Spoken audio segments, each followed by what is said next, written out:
ஒரு ஆசிரமத்துல குரு ஒருவர் மரணப்படுக்கையில இருக்காரு.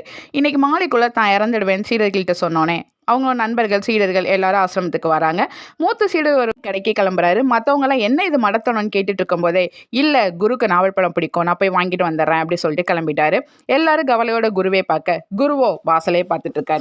மூத்த சீடர் வந்த உடனே, குருவும் வேகமா "வந்துட்டியா?" அப்படின்னு கேட்டு அந்த நாவல் பழத்த வாங்கி சாப்பிட ஆரம்பிக்கிறாரு. அவரோட கைகள்ல சின்னதா நடுக்கமே இல்ல. அப்போ அந்த சீடர் கேட்கிறாரு, "குருவே இப்ப கூட உங்க கையில நடுக்கம் இல்ல?" அப்படின்னு கேட்டோனே குரு சிரித்தபடியே சொல்றாரு, "என் கை ஒருபோதும் நடுங்கியதில்ல. ஏன்னா, எனக்கு எப்போதும் எதுக்கும் நான் பயந்ததே கிடையாது" அப்படின்னு சொல்லிட்டு நாவல் பழத்தோட ருசியில தன்னை மறந்துட்டாரு.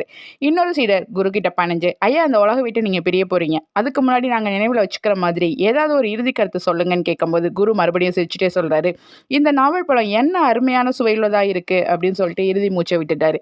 இந்த கணம் மட்டும்தாங்க நிஜம். கடந்து போன நிமிஷமும் வரப்போற நிமிஷமும் நமக்கு சொந்தமில்ல. ஆனா இந்த செகண்ட்